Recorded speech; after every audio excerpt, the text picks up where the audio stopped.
Salut tout le monde, ici Consti alias Yves Montblanc. Bienvenue dans ce nouveau numéro de Fashion Police. Cette semaine a été mouvementée par les différents looks de stars, en particulier avec le Cameroun International Film Festival, en abrégé le CAMIF, qui se déroulait du côté de Buea le 25 au 30 avril 2022.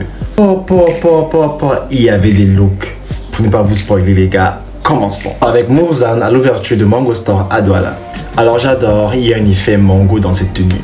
J'aime bien le manteau avec le pantalon cuir, mais je trouve que le manteau sert un peu au niveau des bras. Et j'aimerais peut-être rechanger le haut, le top, mais j'aime beaucoup l'outfit, la sandale avec les lunettes. Le foulard qui apporte une petite touche muslin, c'est super cute. Moi j'adore le look, ça fait très mango, ça fait ouverture, casual, mais habillé. Continue avec Comfort Mauvais en Kissy Wear. On est toujours en mode opening de Mango Store. J'aime beaucoup l'outfit, c'est simple et efficace. Il s'agit d'un crop top assez évasé. Un crop top qui cache la quantité nécessaire, mais tout en restant sexy. Il y a assez de volume au niveau du pantalon, j'adore le volume. Donc c'est quelque chose que j'aime bien. Paire de lunettes, nice. Coiffure, nice. Le petit sac, nice. En fait, on est sur de l'efficacité et de la simplicité. Donc, on adore. Avec ce bleu qui captive les regards, comme on dira. Non, j'adore, c'est nice. Prenons la suite avec Valérie Aina en mango. Je tuerais pour cet ensemble mango. Je l'adore. C'est ce que j'appelle l'outfit de la mort. Et c'est un petit côté Michael Jackson X, parisien, balmain à la fois. Tout ça dans mango en fait. J'adore ce look, c'est vraiment frais, c'est vraiment de l'outfit, c'est vraiment stylé. La mocassin parfaite, les chaussettes. Le fait d'avoir incorporé les chaussettes à la mocassin, c'était vraiment une bonne idée. Ça fait vraiment le look. À la place des escarpins ou autre chose. La mini-jupe qui rapporte un petit côté très jeune à la tenue. Et en plus le sac. Le rappel sur le t-shirt blanc, vraiment, en fait ce sont des pièces qui viennent de chez Mango, donc c'est vraiment une bonne idée d'avoir utilisé ces pièces là.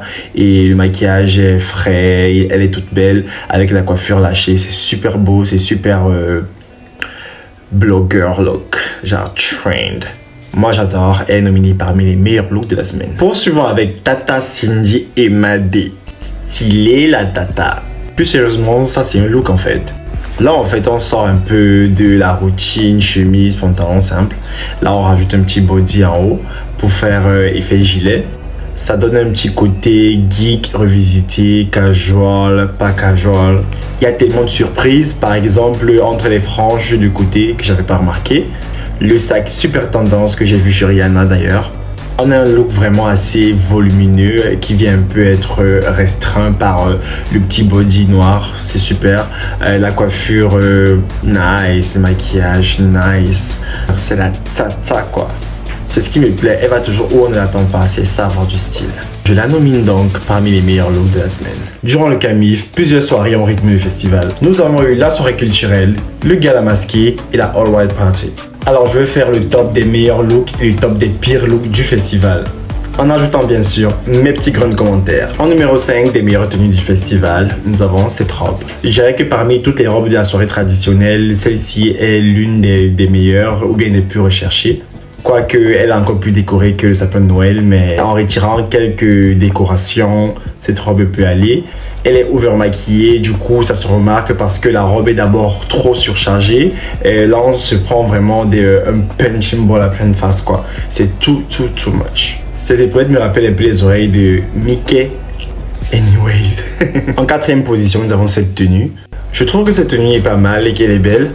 En tout cas, il y a vraiment du travail derrière. Même quand même me rappelle un peu la tenue de celle ou ses Freezer dans Sangoku. Les épaulettes, le bustier, la taille cintrée et la coupe évasée en bas, c'est vraiment idéal. Et en plus, c'est la soirée culturelle, donc on est vraiment dans le thème avec le tissu et tout. En troisième position, nous avons cette robe que j'aime bien. Elle est très belle. Elle a un peu une vibe de la robe de Givenchy que Kendall portait au gala du Met. La robe parsemée de perles, la coiffure, vraiment, on dirait plus un mariage, mais bon, c'est joli. La sandale, robe, ça lui va bien. On sent vraiment qu'elle est à l'aise et qu'elle porte bien la robe. En deuxième position, nous avons cette robe super magnifique. Je trouve cette tenue très jolie. Parmi les robes et les masques que j'ai vus durant la soirée de gala, j'adore vraiment cette robe et ce masque en fait parce que c'est vraiment lié, c'est cohérent, c'est quelque chose de vraiment plus recherché. On sent vraiment elle a vraiment tendu l'oreille, qu'elle s'est assise ou bien son styliste s'est assis à rechercher parce que là on a vraiment l'impression que la go va vraiment à une soirée Gatsby, un gala masqué quoi. En fait, c'est très beau, c'est glamour, c'est propre, c'est visuellement appétissant. En première position, nous avons Mama Africa. En fait, cette tenue représente l'élégance africaine, la beauté africaine, la mama africaine. On sent vraiment qu'elle est venue en mode « Mes enfants, asseyez-vous et prenez un stylo ». Parce que là, on voit vraiment qu'elle partait à la soirée culturelle et non qu'elle se dirigeait en fait. Donc, c'est vraiment représentatif de l'Afrique, du Cameroun. C'est très beau, elle est magnifique, j'adore. Je la nomine parmi les meilleurs looks de la semaine. Alors, pour la rubrique spéciale Camif, nous avons That Bitch Style My Look. Nous avons deux looks complètement similaires. Alors dites-moi en commentaire qui le porte le mieux, qui a le plus de charisme et qui est le meilleur look. Dans le top 5 des pires looks du festival, nous avons ce jeune homme avec la choucroute sur la tête. Pourquoi est-ce que une personne va à une soirée de gala masquée, habillée comme ça? On a juste l'impression qu'il veut faire peur aux gens. Moi je suis pour l'audace, vous voyez, mais quand on prend alors une perruque, prenons une perruque qui te va. En fait, on dirait trop les mecs qui vendent les produits qui toquent aux portes là. Maintenant, après, on lui a dit que monsieur, il y a une soirée ici, il a donc pris vite un masque, il a mis sur son visage. En fait, là, ça n'a absolument aucun sens. La tenue, nada. En fait, le rendu, il n'est pas propre du tout. Donc, pour moi, il est nominé parmi les pires looks de la soirée. En quatrième position, nous avons cette dame. Je sais pas qui c'est, mais vraiment, ça me met tellement hors de moi quand une personne fait ce genre de choses. Si une personne crée un événement et donne un thème, forcément, par exemple, là, on a le thème du gala masqué, il y a le mot gala en avant. Pourquoi est-ce que tu portes une robe de plage ou bien de ta maison, une robe pour cuisiner ou bien pour dormir, je ne sais quoi, avec des sandales aux pieds, tu mets plutôt moquer de nous un masque de carnaval sur le visage ainsi que la personne à côté d'elle. En fait, on n'a pas dit carnaval, on a dit gala masqué. C'est quoi ces masques en fait qui font rire en fait? Ça n'a pas de sens. Comme toujours, je suis d'avis, si tu n'as pas de vêtements pour aller à une soirée à thème, ne viens pas. Period. Là, c'est absolument sans intérêt. Pour moi, elle est nominée parmi les pires looks de la soirée. En troisième position, nous avons le détraqueur stylé. Vous ne comprenez pas souvent pourquoi je ris. Les gens vont sûrement dire que il est stylé, il est original. Mais en fait là c'est juste l'originalité pour de l'originalité sans intérêt. Cette tenue n'a rien de magnifique. Des tenues qui sont faites pour ne pas forcément être belles et qui sont inexplicables. Mais en fait celle-ci n'a ni queue ni tête. On sent vraiment qu'il est allé dans tous les sens pour faire ce look et au finish pour revenir sur un look qui est déjà revisité, qui est déjà fait. Là, il y a vraiment un surplus de tissu inutile. Il ne s'agit pas de prendre une longue robe qui n'a pas de sens, qui a des tralala, je ne sais où, avec un blazer dessus pour être original. Il ne s'agit pas de ça. Il s'agit de créer de l'originalité pour du style et non le contraire.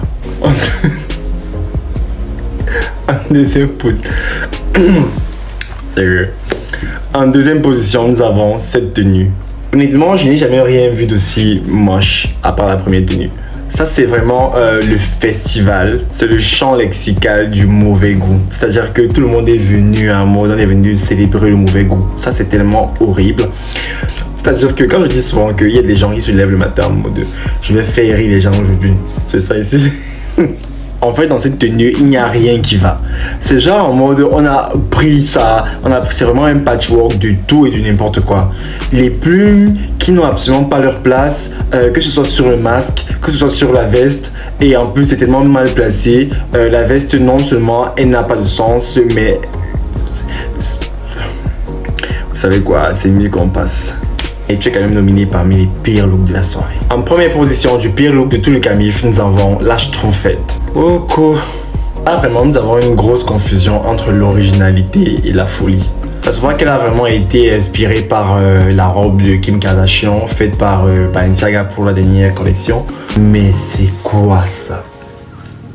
Oh là là, on est vraiment sur un gros foutage de gueule, sur un échec cuisant, sur du gros n'importe quoi. Et le pire, c'est qu'elle aurait pu réussir si il y avait vraiment plus de travail.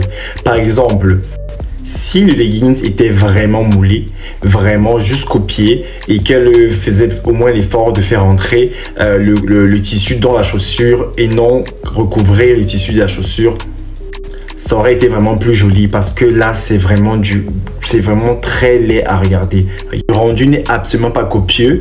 La paire de lunettes alors, maman, elle est comme les babadis. Like seriously, à l'avenir, quand tu veux essayer de copier au moins pour que ça ressemble à quelque chose. C'est vraiment moche.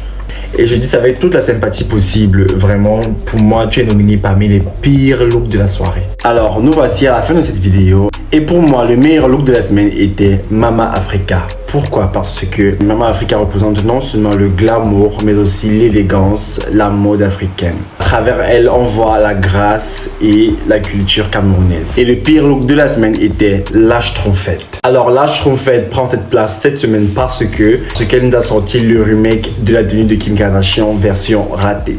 C'est bien beau de vouloir s'inspirer des célébrités, mais il faut vraiment mettre le paquet et vraiment s'assurer que le rendu est vraiment magnifique et propre. Parce que là, c'est vraiment pas propre, c'est pas digeste. C'est malheureusement du wassa et c'est pas beau.